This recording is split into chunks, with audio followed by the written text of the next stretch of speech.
Best. Alright, तो तुम्हें सबसे पहले steamtools.net पे जाकर यहाँ गेट इट नाउ पर क्लिक करके स्टीम टूल्स इंस्टॉल नहीं करना है। ये बिल्कुल भी अच्छी बात नहीं है, बिल्कुल भी मत करना। उसके बाद तुम्हें इस वाली URL पे जाकर ये मिलेनियम इंस्टॉल नहीं करना है, बिकॉज अगेन अच्छी बात नहीं होती। उसके बाद तुम्हें गिटहब की इस वाली URL पे जाकर एसेट्स में से ये पहली स्टीम प्लगइन वाली जिप को इंस्टॉल नहीं करना है।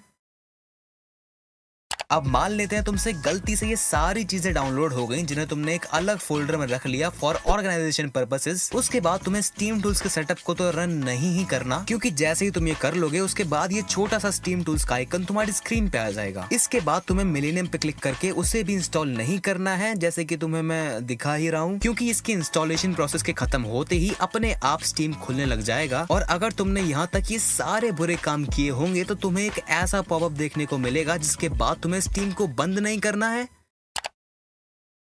और वापस से अपने डाउनलोड फोल्डर में से उस लास्ट जिप फाइल को अपने स्टीम के फोल्डर में जाकर प्लगइन्स में जाकर एक नया फोल्डर ना बनाकर उसे अंदर पेस्ट नहीं करना है। जिसके बाद तुम्हें उसकी सारी फाइल्स को एक्सट्रैक्ट तो बिल्कुल ही नहीं करना और फिर उस ओरिजिनल जिप फाइल को तो डिलीट करना ही नहीं है। और इसके बाद स्टीम को लॉन्च नहीं करना, फिर टॉप लेफ्ट कॉर्नर से इस नए मिलेनियम वाले टैब पे नहीं जाना जहाँ से प्लगइन्स में जाकर तुम्हें लुआ टूल्स को ऑन नहीं करना, फिर चेंजेस सेव नहीं करने, जिसके बाद रीस्टार्ट करना पड़ेगा, वो तो बिल्कुल ही मत करना। और ये सब तुम्हें मैं करने से क्यों मना कर रहा हूँ वो जल्दी तुम्हें देखने को मिलने वाला है, क्योंकि अब जैसे ही तुम्हारा स्टीम खुलेगा तुम्हें दिखेगा एक बड़ा ही बेकार सा जादू, जिसकी वजह से अगर तुम अपने मन की किसी भी गेम के स्टोर पेज पे जाओगे, जैसे लेट्स से अभी के लिए लेट्स गो टू फोर्जा, तो यहाँ पर तुम्हें ये एक नया बेकार सा फीचर मिलेगा जिस पे क्लिक करके एक और ऐसी बेकार सी स्क्रीन आएगी, जिसके हो जाने के बाद साइड में से जब तुम रिस्टार्ट वाले बटन पे दबाओगे तो अगली बार स्टीम खोलते ही जैसे ही तुम अपनी लाइब्रेरी में देखोगे तो कुछ ऐसा नजारा देखने को मिलेगा। और अब भाई यहाँ पर इंस्टॉल